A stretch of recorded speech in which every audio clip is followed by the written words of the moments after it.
नमस्कार मंडळी. आज आपण प्रत्येक घरात लहानांपासून मोठ्यांपर्यंत आवडीने खाल्ला जाणारा आलू पराठा तयार करणार आहोत. छान गुबगुबीत, टम्म फुललेला आणि भरपूर सारण असलेला हा आलू पराठा तयार करण्यासाठी तुम्हाला भरपूर अशा टिप्स सांगणार आहे. म्हणजे तुमचा एकही पराठा फुटला जाणार नाही.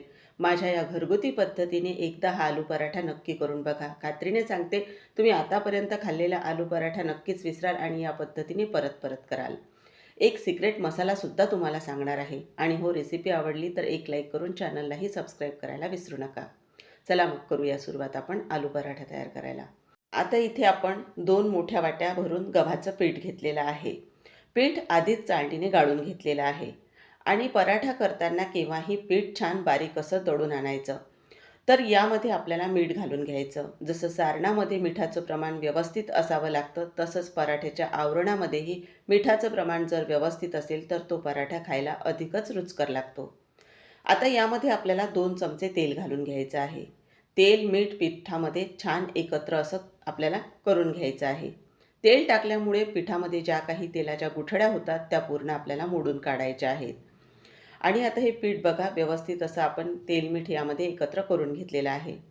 आता हे पीठ आपल्याला भिजवून घ्यायचं आहे गव्हाचं. तर आता हे असंच न भिजवता आपण बघा एका भांड्यामध्ये पाणी घेणार आहोत. तर इथे आपण 1 ग्लास एवढं पाणी घेतलेलं आहे. आता यामध्ये आपल्याला अगदी पाव चमचालाही थोडी कमी एवढी हळद घातलेली आहे. आता हळद यापेक्षा जास्त घालू नका, कारण पराठा भाजत असताना हळद ही भाजली जाते आणि मग पराठ्याला काळपट रंग येतो. तर आता बघा, हळद मी भांड्यामध्ये छान पाण्यामध्ये एकत्र करून घेतलेली आहे. आता थोडं थोडं पाणी टाकत आपल्याला हे गव्हाचं पीठ भिजवून घ्यायचं आहे. आता हा गोळा आपण मुरण्यासाठी ठेवणार आहोत, त्यामुळे सुरुवातीला जास्त सैलसर असं जी कणिक आहे ती भिजवून घेऊ नका. जास्त सैलसर कणिक जी झाली मुरल्यामुळे तर मग पराठा लाटता येणार नाही. तर त्यासाठी आपण जशी रोजच्या चपातीसाठी कणिक भिजवून घेतो त्याच पद्धतीची कणिक इथे आपल्याला भिजवायची आहे. हळद टाकल्यामुळे पराठ्याला रंग अधिकच छान येतो. तर आता बघा, ही जी कणिक आहे ती आपली भिजवून झालेली आहे. आणि तुम्ही ते बघू शकता, रोजच्या चपातीसाठी जशी कणिक आपण भिजवून घेतो त्याच पद्धतीची इथे मी ही कणिक भिजवून घेतलेली आहे. तर आता बघा, एकदा बोटाने सुद्धा दाखवते तुम्हाला. आता यावर झाकण ठेवून आपल्याला कणिक झाकून ठेवायची आहे मुरण्यास. तर आता तो एक सिक्रेट मसाला जो तुम्हाला मी सांगितलेला होता, तो आपण तयार करायला घेणार आहोत. तर आता इथे बघा, अर्धा चमचा जिरे, अर्धा चमचा बडीशोप आणि अर्धा चमचा आपण धणे घेतलेले आहेत. तर आता आपल्याला तेल न टाकता कोरडे छान लालसर रंगावर हे भाजून घ्यायचे आहेत. कारण आपण या पराठ्यामध्ये सारणामध्ये तेलाचा वापर केलेला नाही, त्यामुळे आपल्याला हे साहित्य छान खमंग असं भाजून घ्यायचं. आता भाजून घेतल्यानंतर थोडं थंड केलं आणि मिक्सरच्या भांड्यात काढलं. आता आपल्याला बघा, बऱ्याचदा सारण पातळसर झालं म्हणजेच बटाट्याला पाणी सुटलं तर पराठा हा फुटला जातो. तर त्यासाठी काय करायचं, एक ट्रिक सांगते. तर 2 चमचे आपण फुटाण्याची डाळ घेतलेली आहे इथे. आणि आपण जे बडीशोप, धणे घेतलेले आहेत त्यासोबतच आपल्याला ही बारीक करून घ्यायची आहे. फुटाण्याची जी डाळ आहे ती आधीच भाजलेली असते, त्यामुळे आपल्याला वेगळं असं याला भाजायची गरज नाही. तर बघा, छान बारीक असं मी हे पीठ तयार करून घेतलेलं आहे. तर आता हा आपला सिक्रेट मसाला तयार झालेला आहे. आता इथे 4 मोठे आपण जे बटाटे आहेत ते उकडून साल काढून घेतलेली आहे. तर आता आपल्याला हे बटाटे खिस्तीवर खिसून घ्यायचे आहेत. हाताने तोडून घेण्यापेक्षा असे खिस्तीवर खिसून घेतले तर पराठ्यामध्ये त्याचे असे तुकडे राहत नाही छोटे मोठे. त्यासाठी हे असे खिसणीवर आपल्याला खिसून घ्यायचे आहेत. आणि पराठ्यासाठी बटाटा शिजवताना तो जास्त ओव्हरकुक असा करायचा नाही, मग त्याला पाणी सुटलं जातं आणि पराठा हा फुटला जातो. तर इथे बघा, आता आपण त्याच मिक्सरच्या भांड्यामध्ये एक ठेचा तयार करूया. 5 ते 6 हिरव्या मिरच्या, अर्धा इंच आल्याचा तुकडा घेतला आणि आता पाणी न टाकता याचं वाटण आपल्याला तयार करून घ्यायचं आहे. तर हा एक प्रकारचा ठेचा आपला तयार करून झालेला आहे. पाण्याचा अजिबातही इथे आपण वापर केलेला नाही आणि कोथिंबीरसुद्धा यामध्ये मी घातलेली नाही. तर आता आपण जो खिसलेला बटाटा आहे त्यामध्ये एक एक साहित्य घालत जाणार आहोत. तर सारणामध्ये अगदी 2 चुटकी एवढी आपण हळद घातलेली आहे. एक मध्यम आकाराचा कांदा बारीक असा चिरून घेतलेला आहे, तो आपल्याला घालायचा आहे. सारणामध्ये कांदा आवर्जून घाला, त्यामुळे पराठ्याला आणखीनही छान चव येते. आता इथे पाव चमचा आपण आमचूर पावडर घातलेली आहे. आणि अगदी 2 चुटकी एवढा हिंग घातलेला आहे आपण. तर आता आपण जो तयार केलेला ठेचा होता, तो ठेचा आपल्याला यामध्ये घालायचा आहे. तर तुम्हाला पराठे कितपत तिखट हवे आहे, फिक्के हवे आहे, त्यानुसार इथे तुम्ही तिखटाचं प्रमाण ठेवू शकता. आणि जो सिक्रेट मसाला आपण तयार केलेला आहे, तो आपल्याला यामध्ये घालायचा. आणि इथे आपण अगदी पाव चमचा एवढं काळं मीठ घातलेलं आहे. त्याचबरोबर इथे आपल्याला यामध्ये साधं मीठसुद्धा घालायचं आहे. तर चवीनुसार मीठ घातलं आणि बारीक चिरून घेतलेली भरपूर अशी कोथिंबीर घातली. आता हे सर्व साहित्य आपण बटाट्यामध्ये घातल्यानंतर आपल्याला हे सारण छान एकत्र असं करून घ्यायचं आहे. म्हणजे घातलेले सर्व काही मसाले असतील, काळं मीठ, साधं मीठ, त्याचे पूर्ण फ्लेवर या सारणामध्ये उतरायला हवेत.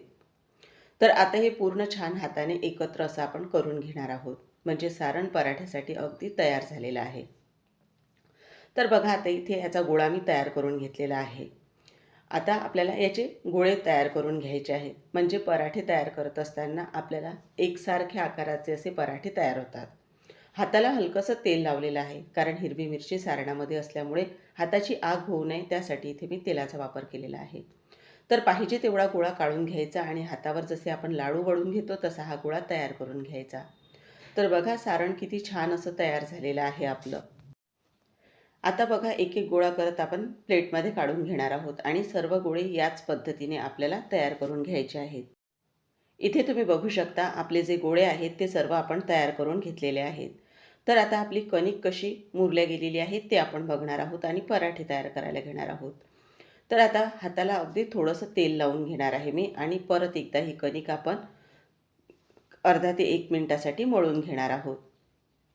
तर आता बघा कणिक छान अशी आपली मुरल्या गेलेली आहे आणि पराठे तयार करत असताना आपली कणिक छान मुरणं हे खूप गरजेचं आहे. त्यामुळे ही पराठे तुमचे फुटले जात नाही. आणि तुम्हाला एक सांगते बघा मी, आपली जी कणिक आहे ती छान बघा अशी लांबायला हवी. म्हणजे जितकी छान कणिक अशी लांबली जाईल तितके छान पराठे तयार होतात. म्हणजे कणिक छान मुरल्या गेलेली आहे असं समजायचं. आता बघा कणिक आपण ही मळून घेतलेली आहे. आता आपल्याला याचे गोळे तयार करायचे आहेत. तर अगदी बघा आपल्याला पाहिजे तेवढा फक्त असं बोटांना तेल लावून घ्यायचा आणि गोळा आपल्याला पाहिजे तेवढा तयार करून घ्यायचा. आता कणिक तर आपली तयार झालेली आहे. आता गोळे तयार करून घेऊ आणि भराभर असे पराठे तयार करून घ्यायचे आहेत आपल्याला. तर बघा आपला हा गोळा तयार झालेला आहे. आता पराठा लाटायला घेणार आहोत. तर पराठ्याला लावायसाठी इथे आपण गव्हाचं पीठ एका वेगळ्या भांड्यामध्ये काढून घेतलेलं आहे. आता हा जो गोळा आहे तो पिठामध्ये आपल्याला त्याला छान व्यवस्थित असं पीठ लावून घ्यायचं आहे. आणि याची आपल्याला छान खोलगट अशी वाटी तयार करायची आहे. वाटी मध्यभागी थोडी जाडसर ठेवायची आणि कडेने आपल्याला तिला आकार देत जायचा आहे. त्यामुळे ही पराठा तुमचा फुटला जात नाही. आणि छान खोलगट अशी वाटी तयार झाल्यानंतर त्यामध्ये सारणाचा गोळा आपल्याला ठेवायचा आहे. बघा किती भरपूर असं सारण आपण इथे या पराठ्यामध्ये वापरलेलं आहे. व्यवस्थित असं बोटांनी आणि अंगठ्याने सारण आतमध्ये लोटायचं आणि जे गव्हाचं पीठ आहे ते वर सरपत न्यायचं. म्हणजेच ती वाटी आपली वर सरपत न्यायची आणि व्यवस्थित असं पूर्ण हा गोळा बंद करून घ्यायचा, जेणेकरून आपला पराठा अजिबातही फुटला जाणार नाही. व्यवस्थित असं याचं तोंड बंद करून घ्यायचं. काही तुम्हाला जास्तीची कणिक काढायची असल्यास तुम्ही काढू शकता. पण इथे माझं जे गव्हाचं पीठ मी घेतलेलं होतं, वाटी केलेली होती, ती व्यवस्थित असा गोळा झालेला आहे. परत याला आपल्याला पीठ लावून घ्यायचं आहे. आता जो गोळा आहे तो बोटांनी छान व्यवस्थित असा आपल्याला प्रेस करून घ्यायचा आहे. म्हणजे कडेपर्यंत सारण व्यवस्थित असं पसरलं जातं. पराठा खाताना कुठे सारण आहे कुठे नाही असं होत नाही. तर आता याला पीठ लावल्यानंतर पराठा आपल्याला लाटून घ्यायचा आहे. पराठा लाटत असताना तो मध्यभागी असा जास्त लाटायचा नाही. कडेने व्यवस्थित असा पराठा लांबवत त्याला आकार देत देत लाटून घ्यायचा. म्हणजे जो पराठा आहे तो व्यवस्थित आकार तर घेतो, पण पाहिजे कुठे असा जाड कुठे पातळ असा होत नाही आणि सारणही व्यवस्थित असं पसरलं जातं. तर बघा हा पराठा छान असा मी मोठा करून घेतलेला आहे. पण जास्त पातळही असा पराठा लाटायचा नाही. तर आता बघा हा पराठा आपला व्यवस्थित असा कडेने सुद्धा आपल्याला लाटायचा आहे. बऱ्याचदा कडेपर्यंत सारण हे पसरलंच जात नाही आणि मग तिथे पराठा जाड राहतो आणि खाताना नुसतं गव्हाचं पिठाचीच चव लागते. तर इथे बघा आपण तवा आधीच गरम होण्यासाठी ठेवलेला होता. त्याला व्यवस्थित असं तुम्ही तेल, तूप, बटर काहीही लावून घ्यायचं तुम्हाला आवडत असेल ते. इथे मी तेलाचाच वापर केलेला आहे. तर आता तेल व्यवस्थित असं तव्याला लावून घेतल्यानंतर यावर आपल्याला पराठा भाजून घ्यायचा आहे. छान यावर सोनेरी डाग पडेपर्यंत पराठा आपल्याला भाजायचा आहे. तर आता इथे पराठा मी तव्यावर घालून घेतलेला आहे. तर आता पराठा आपण पलटवून घेणार आहोत. तर छान टम्म फुललेला असा हा पराठा तयार होतो. तर आता बघा, परत आपण याला वरून तेल लावलेलं आहे. असंच दोन्हीही बाजूंनी याला तेल लावून घ्यायचं. तुम्हाला आवडत असेल तर तूप, बटरही लावू शकता. आणि बघा किती छान टम्म असा आपला हा पराठा फुललेला आहे. तर आता पलटवून घेणार आहोत. यावर छान सोनेरी डाग पडेपर्यंत पराठा भाजून घ्यायचा. छान खमंग असा पराठा भाजल्यानंतर तो चवीलाही तितकाच छान लागतो. तर कडेनेही व्यवस्थित असा पराठा भाजायचा आहे आपल्याला.